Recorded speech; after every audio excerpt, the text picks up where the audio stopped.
आप देख रहे हैं सूर्य तरंग न्यूज।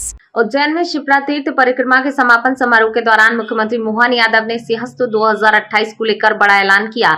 उन्होंने कहा, सिंहस्थ में श्रद्धालुओं को 30 किलोमीटर से अधिक लंबे शिप्रा घाटों पर मां शिप्रा के स्वच्छ और प्रवाहमान जल से पुण्य स्नान का अवसर मिलेगा।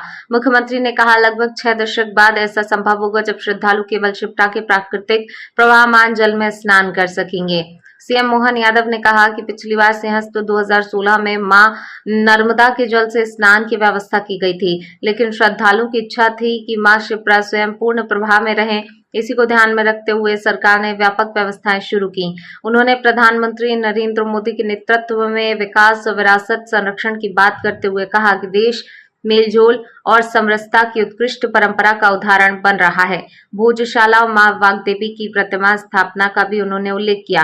मुख्यमंत्री ने जलगंगा संवर्धन अभियान को प्रदेश का जन आंदोलन बताते हुए कहा, कुएं, तालाब, नदियों, जलाशय के संरक्षण में जनता की भागीदारी हो रही है। समारोह में भजन गायिका और बिहार विधानसभा सदस्य मैथिली ठाकुर ने भजनों की प्रस्तुति देकर माहौल को भक्तिमय बना दिया। माँ की ही कृपा से आज विकास के कई सारे काम, हजारों करोड़ के अलग अलग काम आने वाले सिंहस्थ की तैयारी के लिए लग के अपनी तैयारी की तरफ बढ़ रहे हैं। और माँ का किनारा, ये छिपरा जी के घाट 31-30 किलोमीटर तक घाट बनने वाले हैं, जो पुराने घाट तो है ही, लेकिन सिद्धनाथ से लगा करके त्रिवेणी तक के दोनों तरफ के किनारों के घाट निर्माणाधीन है।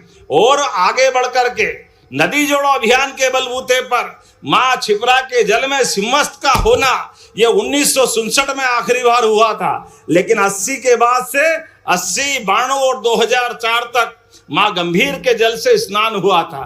बाद में 2016 में मां नर्मदा के जल से स्नान हुआ।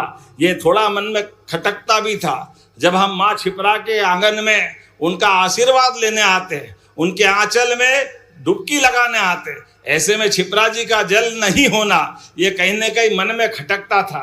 मुझे इस बात की प्रसन्नता है, संतों के आशीर्वाद से, बाबा महाकाल की कृपा से इस बार का सिंहस्थ मां छिपरा के आशीर्वाद से होगा।